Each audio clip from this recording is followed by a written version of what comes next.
Witchen, or Witchers, an elite and mysterious caste of warrior monks.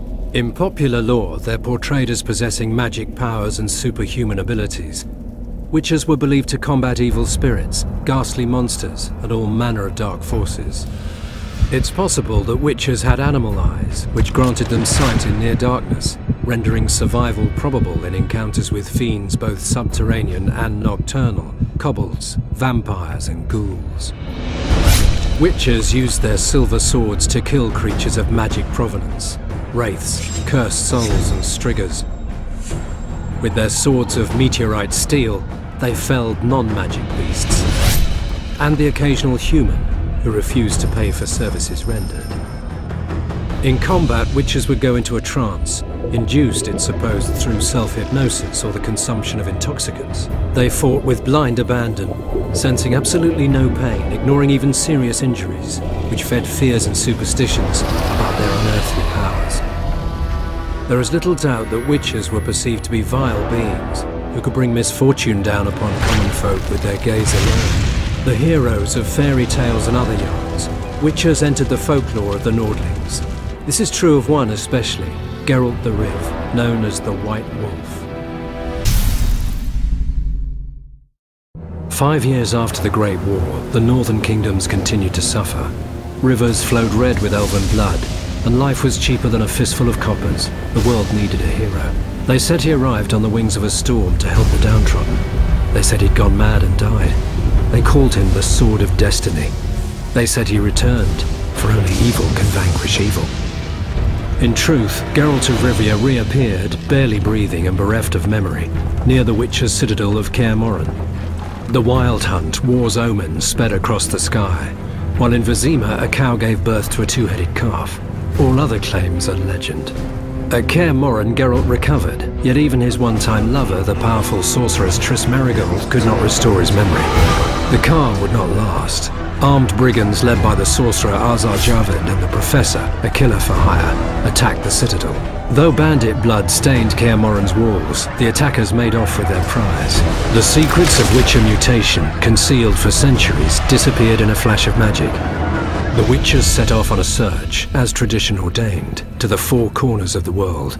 Geralt of Rivia went south to the Temerian capital of Vizima, where he'd once cured a princess of a curse. When the cat is away, King Foltest was nowhere in sight and Vizima was in turmoil. The Order of the Flaming Rose, Grand Master Jacques de Aldersberg at its head, pursued its crusade against non-humans. With whips and chains, swords and fire, the Order's ruthless steel-clad knights hunted all those they deemed strange for their ears or their stature. In Vizima, the Witcher picked up the bandits' trail. He learned they were members of Salamandra, a secret criminal guild. Brutal in their methods, they dealt in fisstech, murder, and extortion. Geralt didn't know these were means to a darker goal. As the Witcher hunted Salamandra, he was drawn into the conflict between the Scoia'tael rebels and the Order of the Flaming Rose. The two sides finally clashed in the swamp near Vizima. Knights of the Order and Scoia'tael fought a bloody battle, while Geralt faced Azar Javed and the Professor. The mage felled Geralt with powerful spells, leaving him as fodder for swamp monsters.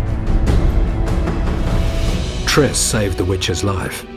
He recovered under her nurturing hand. She introduced him to powerful politicians and influential merchant guildsmen. The mood in the city was tense. Confined to ghettos, non-humans spoke openly of mutiny. There was no sign of the king. Geralt found allies for his struggle against Salamandra. The Witcher resumed his hunt. He destroyed Salamandra's secret fisstech factories and killed the Professor. The Witcher found Azar Javed's hideout. This time Geralt was prepared, and no spells the renegade mage threw at him could stop his sword. Yet the stolen Witcher's secrets were in the hands of another, Jacques de Aldersberg, Grand Master of the Order. Provoked by the Knights, non-humans rebelled. De Aldersberg responded, releasing his greater brothers, the horrific result of his experiments with the Witcher's mutagens. Vizima was in flames and dying. Enter Foltest and his army. The king summoned the Witcher and demanded the head of the Grand Master, a monster in human form and a usurper. The Witcher set out in search of Jacques de Aldersberg and the stolen Witcher's secrets.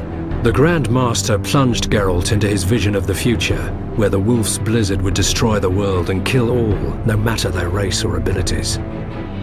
De Aldersberg wished to create superhumans, ensuring the survival of the human race. It was a vision Geralt rejected. He drove his sword through the Grand Master's heart and did well. For the vision was naught but a madman's nightmare. They say the King of the Wild Hunt appeared to claim de Aldersberg's soul. They say the Grand Master was an evil man, for the Wild Hunt comes only for the filthiest and most vile. They say only evil can vanquish evil, but those are only legends. In truth, Geralt recovered the Witcher's secrets, and Vizima proclaimed him a hero. Yet life is no fairy tale. One story ends, another begins. As the king handed the Witcher his reward, an assassin attacked. His cat-like eyes and medallion were unmistakable, but that is another story.